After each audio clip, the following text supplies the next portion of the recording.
Bonjour à tous, soyez les bienvenus pour découvrir un nouveau lieu et surtout un nouvel artiste. Et oui, parce que nous sommes en présence d'un artiste. C'est pas souvent quand l'on vous présente une personnalité dans le monde de l'art, mais nous avons souhaité aujourd'hui être présents, être avec lui, parce que eh bien, il est à Paris depuis quelques mois et il veut absolument nous faire partager eh bien, son travail. Alors, l'origine, c'est une origine un peu historique, puisque nous avons devant nous l'autoportrait de Brancusi. Alors, vous avez tous évidemment en tête le nom de cet artiste, ce merveilleux sculpteur. Et nous avons son, je dirais son fils spirituel qui est à côté de nous, et évidemment en présence eh bien, de la nièce de l'artiste Brancusi qui est ici aussi et qui cautionne la présence de son travail à Paris en France. Qui êtes-vous? Parce que moi, très honnêtement, quand on m'a parlé de cette galerie et de cet artiste Brancusi, bien entendu, je connaissais.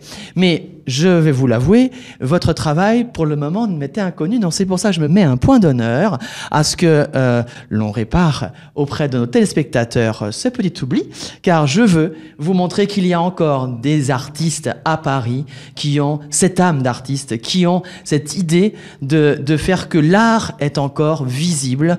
Je m'appelle Bottaro. Bottaro, voilà. Il faut je suis Claude Romus Bottaro. Oui, c'est ça. Je vous dirais que je suis quand même connu dans le monde entier. J'avais déjà réalisé 12 monuments publics. Moi, je travaille depuis 40 ans dans ce métier-là. J'ai réalisé plus de 100 expositions un peu partout, même ici en France. C'est pas la première exposition. Des expositions organisées par le gouvernement roumain, le gouvernement français, monégasque, hongrois, etc., autrichien.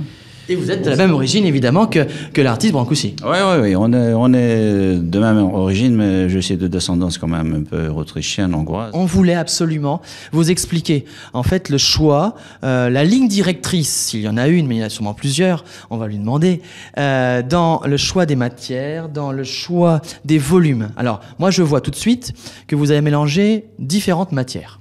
Oui, vous avez raison.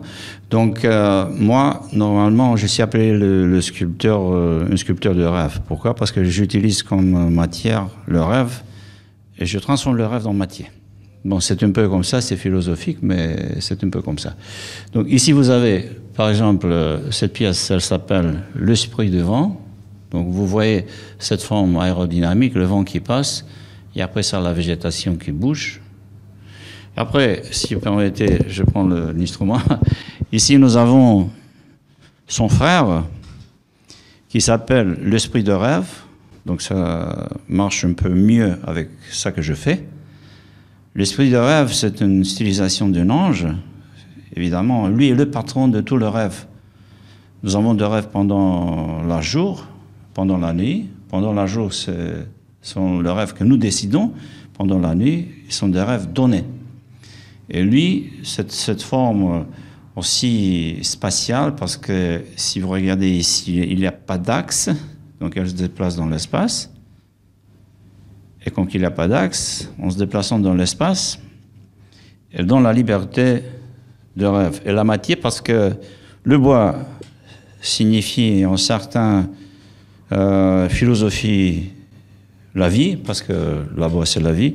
La pierre, c'est la solidité, c'est la force énorme du montagne, la montagne. Et après ça, le bronze, patine d'or, c'est notre œuvre parce que le bronze, dans cette forme-là, il n'existe pas dans la nature, donc c'est nous. Donc c'est toute la nature et nous. Et ça signifie le rêve. Et moi, je trouve que le rêve, c'est bien en toutes les situations de la vie. Il faut utiliser le rêve. Alors on se retrouve maintenant à l'étage de cette galerie pour vous dire où ça se trouve, parce que vous nous avez vu vous présenter ces chefs-d'œuvre, parce que ce sont des chefs-d'œuvre. L'artiste est là avec nous. La galerie, c'est l'Exil, que vous trouverez avenue de Matignon, et plus particulièrement au 18 avenue de Matignon à Paris. C'est très très près des Champs-Élysées, donc un très beau quartier. Si vous voulez y venir, on vous accueillera avec grand plaisir tous les jours, du lundi au samedi, de 11h à 19h, et très souvent, vous serez accueillis par le maître, lui-même, puisqu'il est dans sa galerie pour recevoir bien tous ses visiteurs avec grand plaisir, bien entendu, sauf s'il se trouve à l'étranger pour soutenir certaines de ses expositions. Si vous voulez retrouver évidemment d'autres informations, vous pouvez aller aussi sur le site de la galerie, www.galerie-exil.com. Et puis, si vous tapez Bottaro sur le net, vous trouverez plus de 2000 sites qui vantent son travail. Donc, j'ai réparé ce que je voulais absolument vous montrer parce que j'étais vraiment très gêné de ne pas connaître ce merveilleux artiste et quelqu'un qui mérite d'être rencontré et surtout d'être aimé. Merci encore de nous avoir accueillis si gentiment dans votre galerie. Et puis on espère évidemment que vous aurez beaucoup de monde qui viendront regarder mais aussi acheter. C'est important. Merci. Avec grand plaisir, on vous attend avec grande amitié.